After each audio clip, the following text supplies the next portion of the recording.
This is where sometimes they've been suppressing this belief that they might lose, and now this belief pops through that they might lose, because suppressing is not the way to do it, by the way. And in that moment, when this belief that is not available to them pops through, then it changes things. And that's what's happening in this cognitive dissonance. In the same way that if someone's working with the person with a phobia, the person has a phobia of snakes, as the person talks about snakes, if the phobia is strong enough, that person, they become the enemy just like the snakes, because they're trying to get this person to touch snakes. But to them, touching a snake is an existential problem. And I'm trying to get them to touch the snake. So that's why you have to do different techniques to take the subconscious out of play. And that's a big part of it. We're going to talk about that subconscious in a bit today, because it's an important point.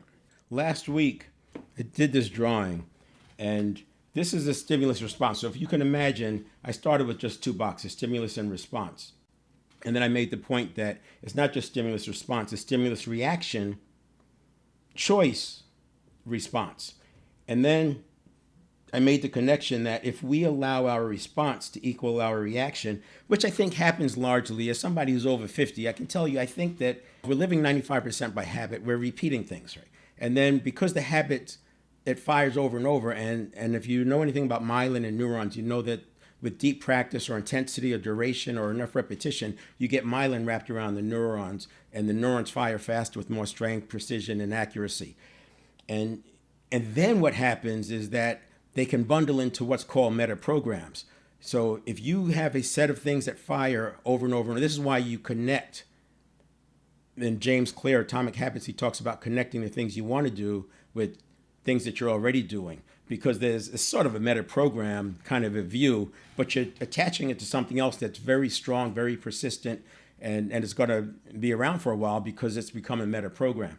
So when you look at this stimulus reaction, this can become like a meta program for that particular stimulus, and stimulus cue, I'm using those interchangeably.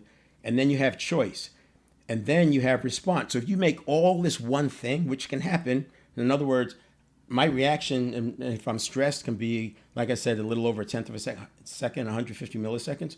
If I'm stressed, that's what happens. If I let that equal my response, because my conscious mind hasn't even come online yet to bring in that logic and that experience and that wisdom, and now I'm deciding, I'm speaking, I'm potentially withdrawing, fight, flight, freeze, or faint.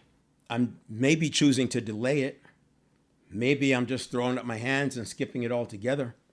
The challenge with this is not the end of the world if you recognize that your habits are not yourself. Now, you've heard this before. You are not your behaviors. But your behaviors are your personality. So it's like, yeah, but, I don't really get that. If my behaviors are my personality, and my personality is who I am, then how can you say I'm not my behaviors? I can say it like this. Your behaviors are from your habits. That's the 95%.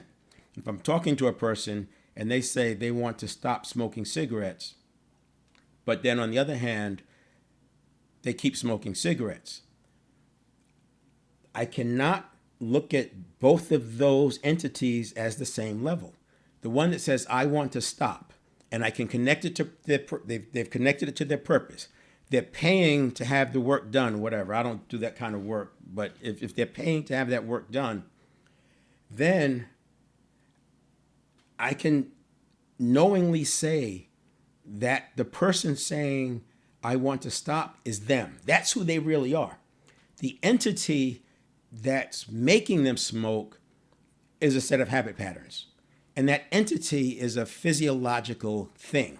It's a thing. It's not a being.